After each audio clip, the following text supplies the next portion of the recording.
5 years after he disappeared, he came into the house, looked at everyone, and just threw the keys on the table. Please read this all the way through, because by the end, you'll understand why I can't look certain people in the eye anymore. It started with a favor that felt harmless, until it turned into a betrayal so precise I still wake up wondering if it was all planned from the start. I'm Jason, 35, male. And 5 years ago, my brother Daniel vanished without a word. No note, no warning, no body, just gone. That night still plays in my head like a broken cassette. I'd just gotten back from work, late as usual, grease still under my nails, exhausted from a 12-hour shift. Mom was pacing by the front window like she always did when Dan missed curfew. Even at 30, she still waited up. He was the golden one. Everyone knew that. He'll be home, I muttered, kicking off my boots, ignoring how she flinched every time headlights passed the window but didn't slow down. Dad sat stone still on the couch, flipping through cable news like it could distract him from the obvious. My wife Claire was feeding our baby in the kitchen, quiet, uneasy.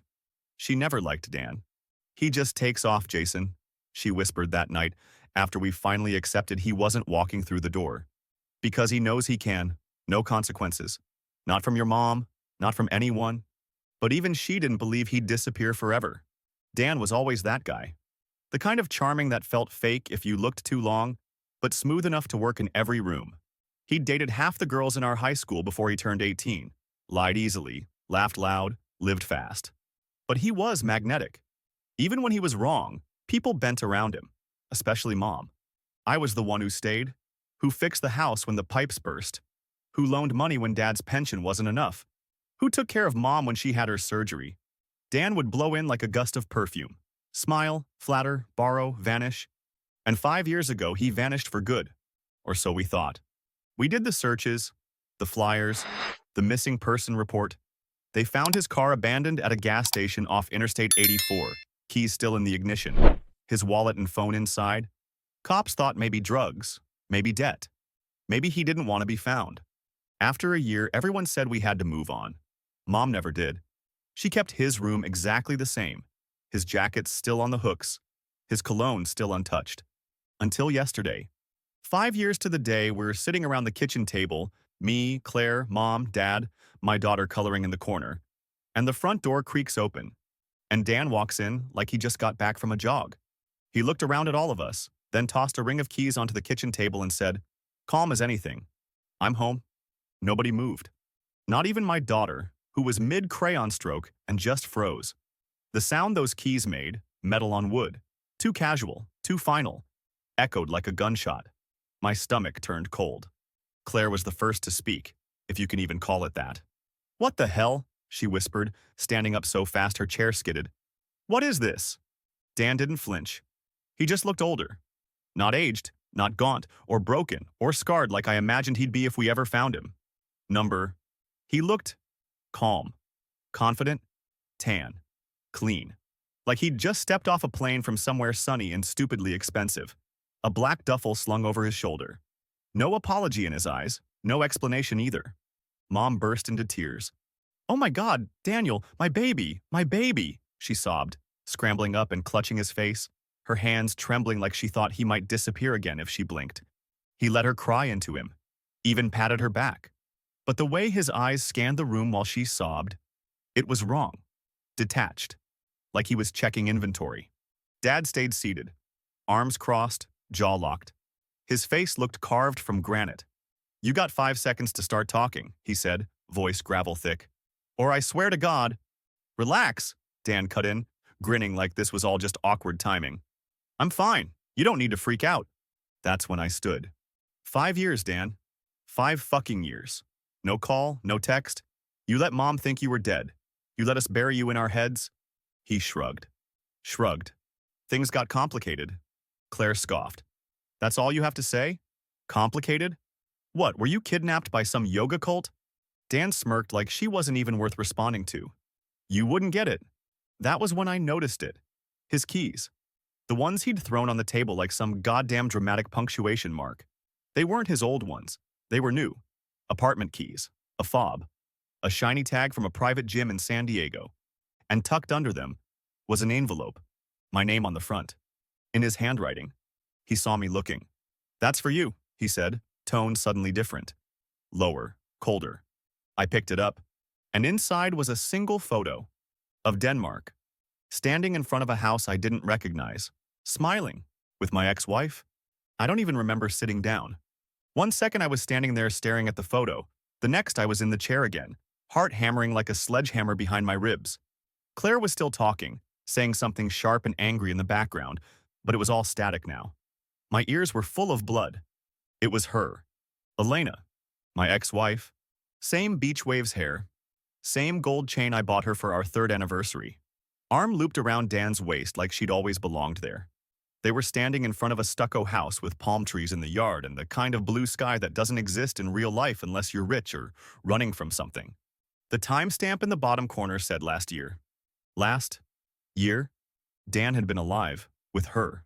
While I was raising our daughter alone, while Mom was lighting candles under framed photos like he was buried in the goddamn ocean. I couldn't breathe. Claire walked around the table, picked up the photo without asking, and let out a slow, venomous, "No!" She whipped around to Dan. "Are you serious? You ran off to play house with her?" Dan laughed, like it was all a big misunderstanding. "Don't be dramatic." I slammed my hand on the table. The sound cracked through the room. My daughter jumped. "Where the fuck were you, Dan?" That smile finally dropped. "I told you, it got complicated." "Complicated?" I repeated, voice shaking. "You disappeared, man. We filed a missing person report. Mom was on antidepressants for a year. We thought you were dead. And the whole time you were what?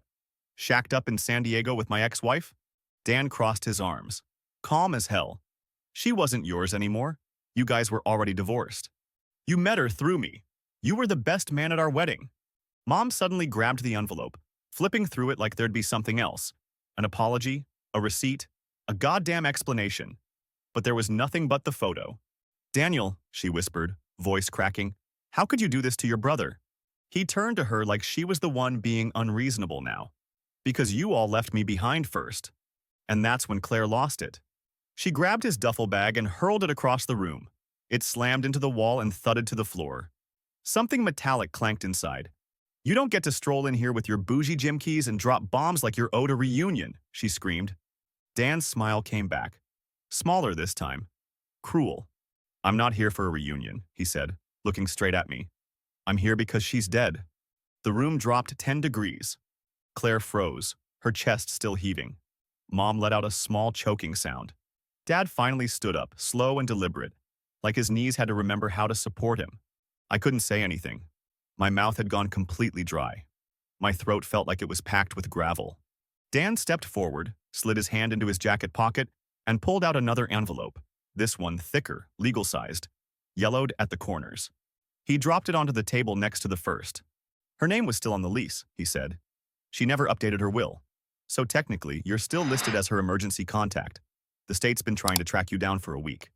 Claire blinked. "What are you talking about?" "She overdosed," Dan said flatly. "Pills. Cheap wine. I found her slumped on the bathroom floor 2 Thursdays ago. She'd been dead for hours." The silence that followed was unbearable. Even my daughter, who didn't understand most of what was happening, looked up with this frightened, tight expression like she'd just sensed the grown-up world breaking in half. "She left you everything," Dan said, eyes back on me. "The house, her savings, some antique jewelry she thought was worth more than it is. All yours, congratulations." He stepped back like he was done. Mom sat down hard, the color draining from her face. I don't understand.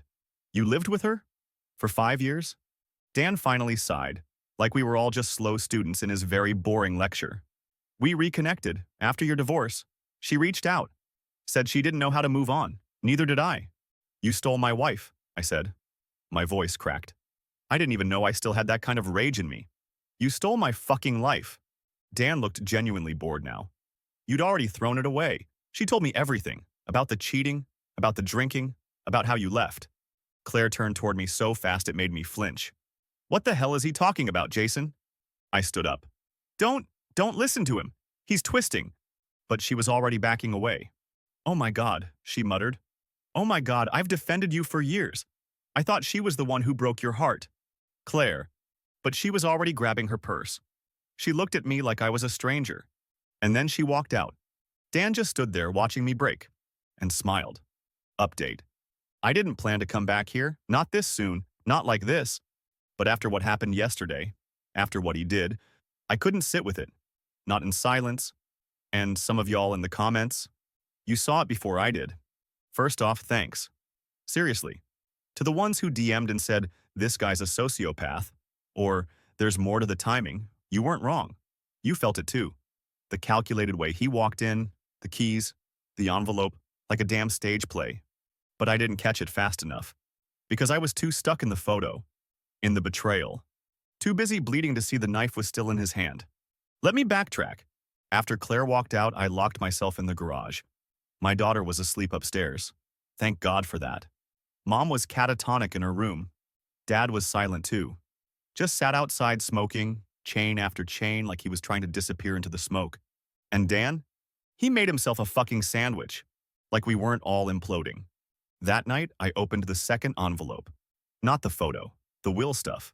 Turns out, Dan had been power of attorney. He'd handled Elena's affairs. The only reason my name was still on anything was because she never filed the update.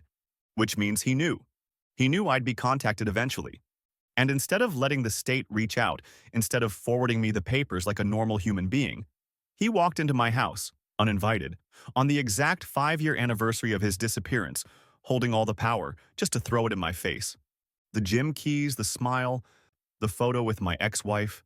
That wasn't a reunion. That was a victory lap. He wanted to see what would happen when he burned the last of my life down in front of me. Some of you said I should kick him out. Or worse. But here's the thing. I'm not stupid. I don't scream. I don't throw punches unless I want to lose. Dan's the kind of guy who wins messy fights. But me? I'm patient. Because 5 years ago, I didn't just get divorced. I caught him sleeping with Elena and said nothing. I let him think I never found out. And now? Now I'm going to bury him the way he buried me. I didn't sleep that night. Not because I couldn't. Because I didn't want to. I needed the rage. I needed to stay raw. I sat in the garage staring at that photo like it was evidence in a crime scene. Because it was. The house, the fake smiles, the palm trees. He thought he'd won. Thought he'd walked off into the sunset with the life he stole from me. But he made one mistake. He came back. The next morning, I waited until he left the house. No doubt off to gloat somewhere, maybe accidentally, run into more people who missed him. And then I got to work. See, Dan's always underestimated me. Everyone has. Even when we were kids, he was the spotlight, the loud one, the one who could charm his way out of a traffic stop. Me? I was the background noise, the steady one, the fixer. But what Dan never realized was that I remember everything, including all the old usernames, the passwords, the stupid accounts we made together back when we were tight, before he turned into this smirking virus in human skin. And wouldn't you know it? Dan never changed his recovery email.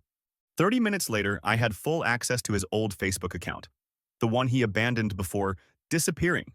He never deleted it, just logged out one day and walked away. And in the message requests, hundreds of them, unread, was the start of my revenge. Because 3 weeks before he vanished, there was a message from a woman named Alyssa. The tone was frantic. Dan, I swear to God, you better answer me. I'm 2 months pregnant and you don't get to ghost me again. Another message. A week later. I saw Elena with you. Does she know? I'm done playing nice. Call me or I go public. I read those messages 20 times. Then I looked her up. Still lived in Sacramento. Still had an active Instagram. And yes, there was a kid in the pictures. A little girl, dark hair, maybe 5 years old, born right around the time Dan disappeared. The caption on one post, My World. Even if he doesn't want to be part of it. I sent her a DM. Hi, Alyssa. I think we need to talk. He's back. Her reply came within 2 minutes. Where? I sent her my address. Alyssa showed up the next evening in a beat-up Camry with a cracked windshield and fire in her eyes. She brought the kid. Little girl with tangled curls, clutching a worn-out plush rabbit, eyes wide like she already knew the world was a mess. Dan was on the porch, sipping a beer, like some smug suburban sitcom dad, when she pulled up. He didn't recognize her at first. Just gave that lazy, self-satisfied grin like he was about to throw more gasoline on our lives. Then she got out of the car. And I swear to God, watching the color drain from his face was the closest thing to justice I've ever seen. Alyssa? He croaked, standing up so fast his beer fell and shattered on the steps. You remember me now? She snapped. Or do I need to show you your daughter's birth certificate? The little girl stayed near the car, hugging her rabbit. Smart kid. She knew not to get too close to flames. Mom came outside just in time to hear Alyssa say it. "She's yours, Dan. Yours.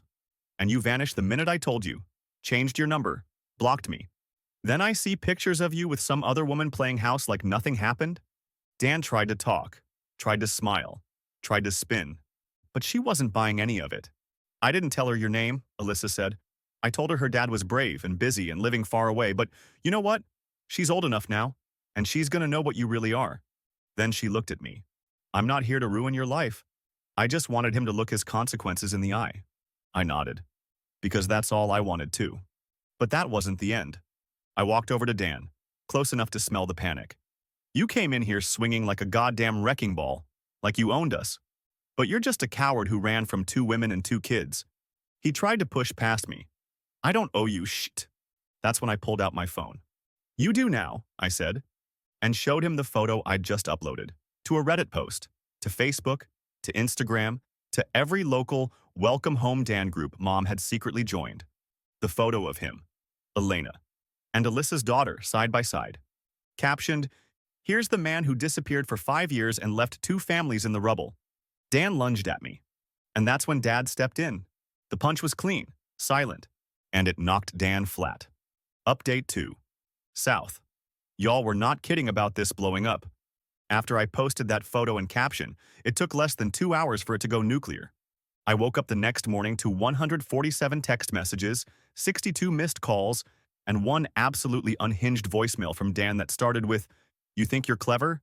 and ended with threats so incoherent he may have bitten his own tongue. But it was too late. The post got shared by one of those local gossip Instagram accounts. You know the ones. Real Housewives energy, but for small towns. From there, it hit Facebook like a digital plague. People who hadn't spoken my name in years were suddenly messaging me like I was the main character in a damn documentary. You know what the top comment was? "Wait, this is Dan? My friend dated him in 2016. He ghosted her after borrowing $500. Another comment. "He used to work at our gym. Got fired for sleeping with a client and then disappearing mid-paycheck." Every skeleton came outside. I found out Dan had 3 overlapping girlfriends before he vanished, and at least 2 of them had no idea about Elena or Alyssa. One of them commented, "I always wondered what happened to him. He said his mom was dying and he had to move out of state to take care of her. Guess she made a miraculous recovery."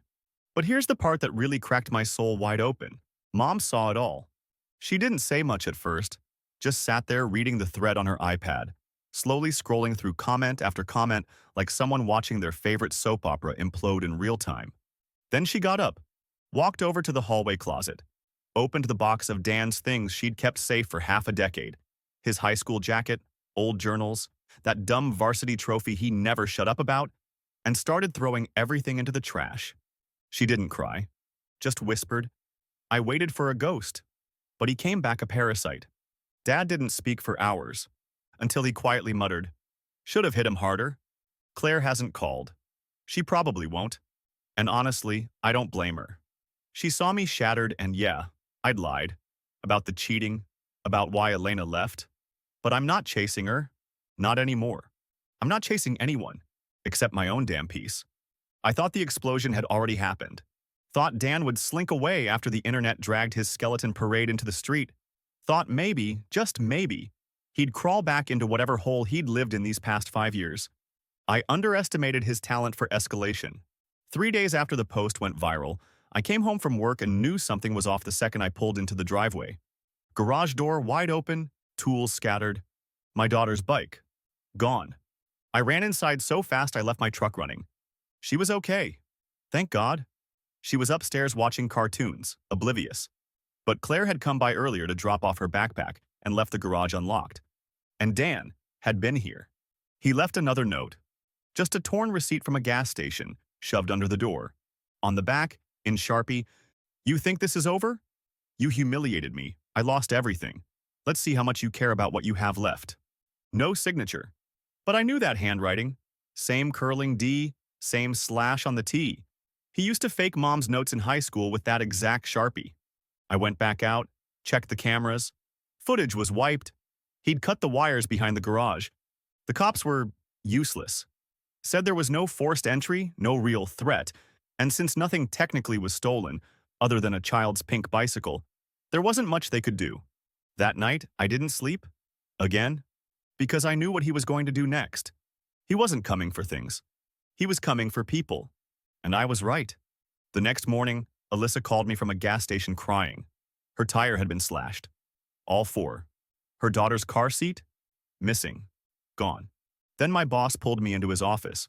Said someone had sent an anonymous email full of concerning allegations. That I'd been drinking on the job, stealing equipment, harassing coworkers. All lies. Every single one. But Dan wasn't trying to hurt me through the law. He was trying to isolate me. Sabotage. Chaos. Smear campaigns. Burn the whole forest because I lit a match in his direction. I called him. Voicemail, of course. Whatever this is, I said. You're not coming back from it.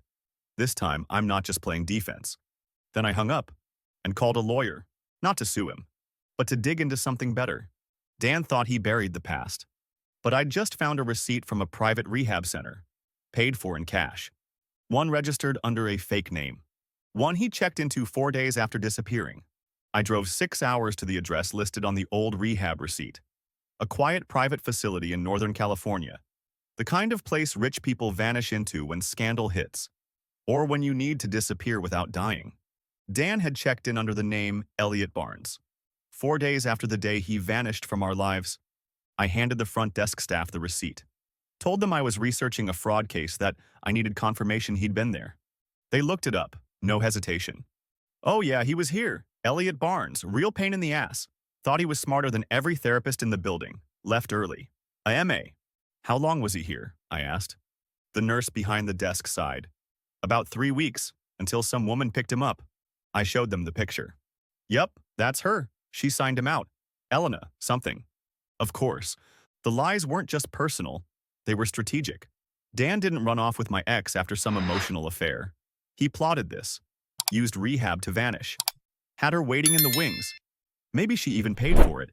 The moment I was reeling from divorce, he was planning how to rewrite the next chapter of his life. With my pages. I drove back through the night, heart hollow and burning. Got home at 2 a.m., walked into the kitchen, sat down at the table where he'd thrown those damn keys, and waited. Because I knew he'd come back one last time. He did. Around 3:20 a.m., I heard the screen door creak. Dan stepped inside like he still had a right to. Until he saw me holding the rehab paperwork, the emails I'd printed, the side-by-side comparisons of our signatures, the social media messages I'd collected from every girl he ghosted, every ex he lied to, every job he skipped out on. Jason, he started, but his voice cracked.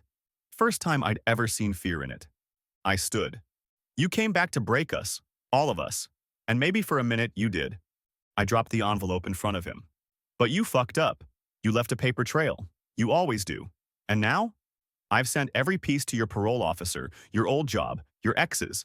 I even filed a report with the state about the rehab fraud. Under your real name? He blinked. You wouldn't. I smiled.